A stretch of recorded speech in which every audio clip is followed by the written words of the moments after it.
Sayyidina Khalid bin Al-Walid yang dijuluki dengan Saifullah, pedang Allah, selalu menjadi panglima perang. Beliau itu setiap mimpin perang gak pernah kalah, menang terus. Suatu ketika, apa rahasianya? Suatu ketika pernah di tengah peperangan, tangtung-tangtung, sedang sengit-sengitnya, topi beliau jatuh. Topi perang itu terjatuh. Sibuk beliau melepaskan pedangnya dan mencari topi itu.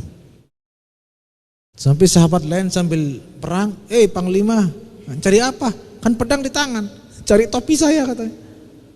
Aduh, kata, bukan waktunya, nanti saya belikan, sebuatkan topi yang lebih bagus. Marah panglima ini. Saya tenang Khalid bin Walid, jangan kamu macam-macam, katanya. Selama ini kemenangan perang yang saya pimpin karena topi itu.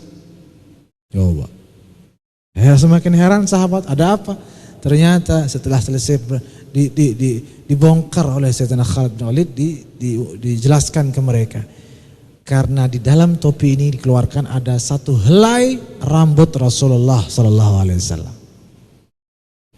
Jadi soal jimat bukan begini. Soal jimat ini kalau kita mau kupas sedikit, karena memang tidak sedikit yang spontan syirik gitu ya.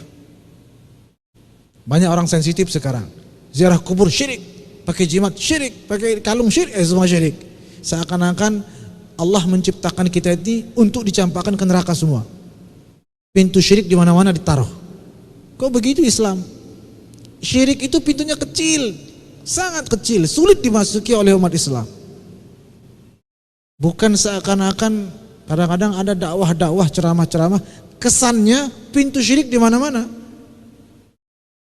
Sudah di mana-mana pintu syirik aja. Tidak begitu. Nah, kalau kita mau kupas tentang jimat ini sebenarnya apa? Jimat ini kan sesungguhnya kita meyakini ada keberkahan yang dititip atau yang ditaruh oleh Allah pada benda itu, yang mana dengan keberkahan yang diletakkan oleh Allah di benda itu kita mendapatkan manfaat darinya. Baru dikatakan syirik ataupun kufur, kita meyakini benda itu yang sakti luar biasa mandraguna dan sumbernya dari benda itu.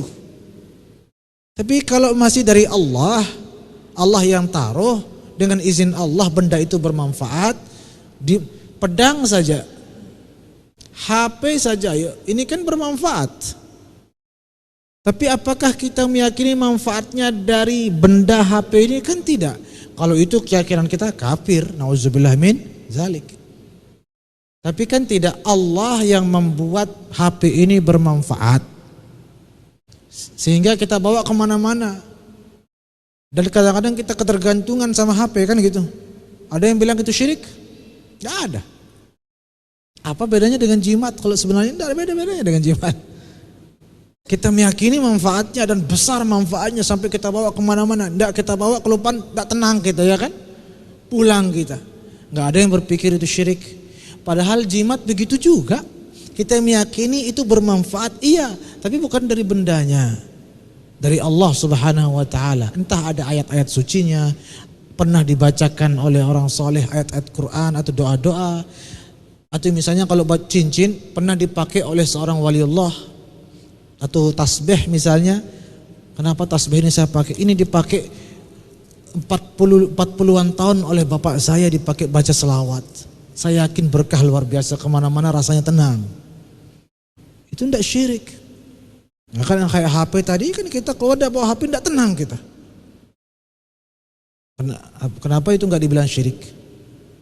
Nah, itulah, jadi jangan suudzon terus sama umat Islam. Jangan selalu suudzon. Lihat syirik dan iman itu kan di hati. Apakah kita bisa menerawang hati orang? Tidak.